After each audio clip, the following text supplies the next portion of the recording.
Assalamualaikum warahmatullahi wabarakatuh. Nama saya Zarah Mita dengan NIM 19070342. Tujuan saya membuat video kali ini adalah untuk memenuhi tugas dari Bapak Ilham Zulfahmi, MSI, dengan mata kuliah Pengelolaan Sumber Daya Pesisir. Soal yang pertama, jelaskan mengapa pendekatan ekologis dan pendekatan administratif penting dalam mengelola kawasan pesisir.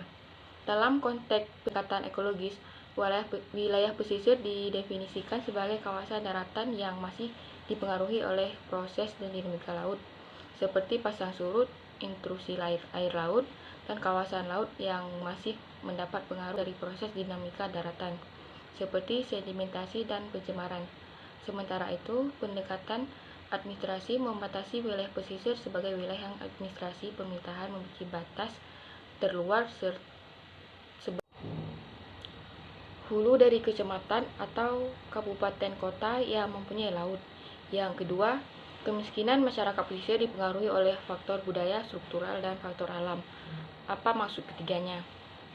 Faktor kultural atau budaya dicirikan dengan kebatasan modal dan teknologi, budaya malas, gaya hidup foya-foya, manajemen yang buruk, dan terbatasnya sumber daya alam.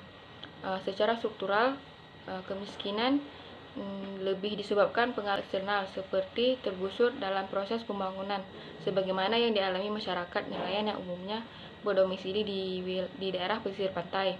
Kemudian faktor penyebab kemiskinan yang dipengaruhi oleh alam, baik musim hujan, kemarau, musim angin, badai, serta rusaknya alam yang membuat hasil tangkapan semakin sedikit. Soal yang ketiga, langkah-langkah efektif apa yang diperlukan dalam memberdayakan masyarakat pesisir. Pemberdayaan masyarakat pesisir khususnya dalam hal pengetahuan, keterampilan maupun terkait program yang harus lebih ditingkatkan untuk memenuhi kebutuhan masyarakat. Kemudian dibutuhkan keterlibatan semua bagian, baik pemerintah selaku pihak yang memberdayakan dan masyarakat selaku yang diberdayakan. Dalam tata penyelenggaraan pemerintah harus dipertajam lagi lewat program pemberdayaan masyarakat yang mencakup seluruh aktivitas masyarakat yang ada di desa. Soal yang keempat, faktor apa saja yang perlu diperhatikan dalam ekowisata pesisir? Pemilihan lokasi harus memiliki keunikan dan dapat dijangkau alat transportasi yang ramah lingkungan. Yang kedua, perencanaan ekowisata dan persiapan yang melibatkan masyarakat lokal untuk menjalankan ekowisata sebagai usaha bersama. Yang ketiga, keterlibatan masyarakat lokal dalam pengembangan usaha dan pengelolaan kegiatan ekowisata. Kemudian yang keempat, interpretasi alam dan budaya lokal yang baik dengan membekali diri dengan pengetahuan geografi, adat istiadat, kebiasaan, dan budaya yang berlaku.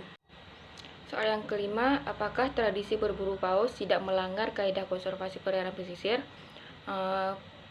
Perburuan ikan paus sendiri sebenarnya sudah menjadi tradisi di beberapa suku di Indonesia seperti suku Lamera di NTT.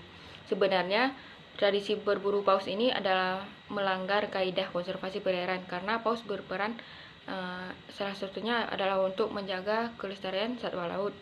Kemudian soal nomor 6, bagaimana sejarah lahirnya tradisi Manae? Lahirnya tradisi Manae dilatar belakangi oleh sebuah gempa besar yang memicu tsunami pada tahun 1628. Akibat bencana alam ini, Pulau Karakotan induk terbelah menjadi 3 bagian, yaitu Pulau Karakotan, Pulau Intata, dan Pulau Malu. Sekian penjelasan dari saya, lebih dan kurang saya mohon maaf. Assalamualaikum warahmatullahi wabarakatuh.